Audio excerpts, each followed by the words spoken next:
Hello and welcome to September 2023's What the Heck is Going On in the Denver Housing Market. The entire point of this video is for me as a local real estate agent to break down and simplify exactly what is going on in our local housing market. Then I'm going to give you 3 things to know for potential buyers and then 3 things to know for potential sellers, as well as my thoughts on where I think the market's going to go the rest of the year. If you're new to my channel, my name is Torrey Drake. I'm a local Denver realtor, and my YouTube channel, Denver Homes and Lifestyle, I do a monthly market update every single month, new construction home tours and community tours as well, so you can find and explore all the communities that make up this awesome city in Denver. If you dig the content, hit like, hit subscribe, let's rock and roll. And before we get to 3 things to know for buyers and sellers, here's a really simplified bird's eye view of what is happening right now. Right now in Denver, we are seeing our typical seasonal slowdown in September. Every single year, our market continues to slow down right now, and that is being supercharged, so to speak, by rising interest rates scaring buyers out of the market. So how is that actually affecting our market? Well,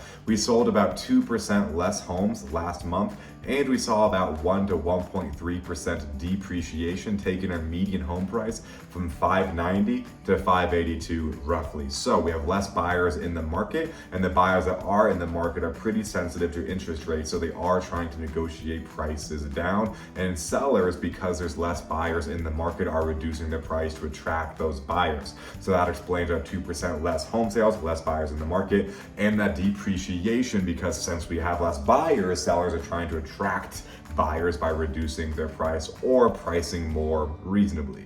And by the way, we've seen about 5 to 8% appreciation here in Denver in 2023 alone. So 1% depreciation, it may not be fun to hear as a seller. Keep in mind, we've seen a very healthy amount of appreciation the first part of the year, and seeing a slight leveling off, if not a slight dip with depreciation, is totally normal at this time of year. Let's dive into 3 things to know for sellers. I am looking at my notes on my computer here. Number 1 is our median days to sell is 11. Yes, you heard that right, 11. That sounds really fast. It basically is our market slowing down is still a very fast market. And fun fact, last year in September, our median days was 11 as well. So we're right on par with where we normally are. Thing to know number 2 is the list to sold price ratio is 99.46% on average. That means most sellers on average are getting 99.46% of their asking price, which reflects buyers and sellers are really coming together to make deals happen and make deals work.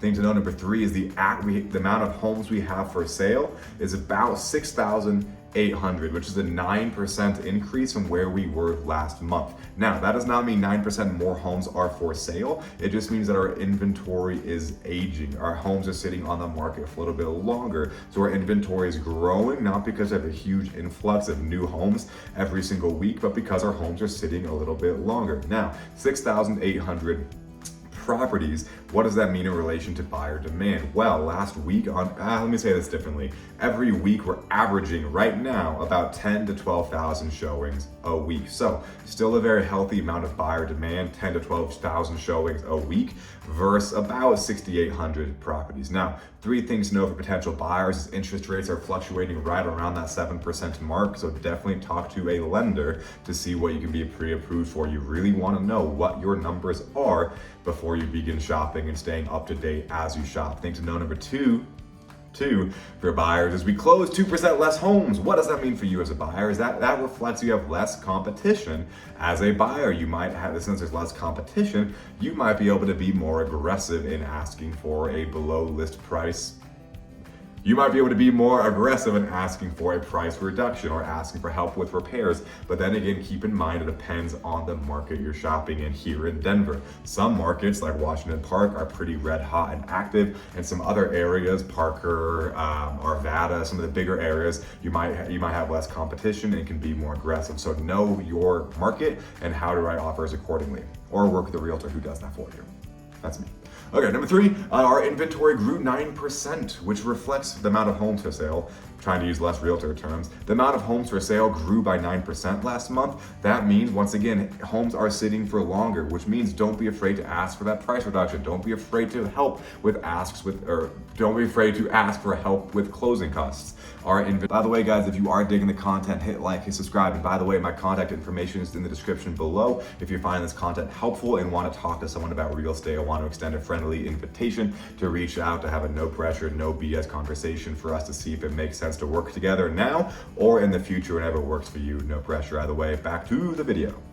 So where do I think the housing market here in Denver is going to go the rest of the year? Well, I like to base my thoughts on data. And what the data shows over a 10-year average is our Denver housing market really slowed down and continue to slow down the closer we get to December for obvious reasons. A lot of sellers have families and they don't want to sell during the holiday season. And also here in Colorado, it's cold. We have snow.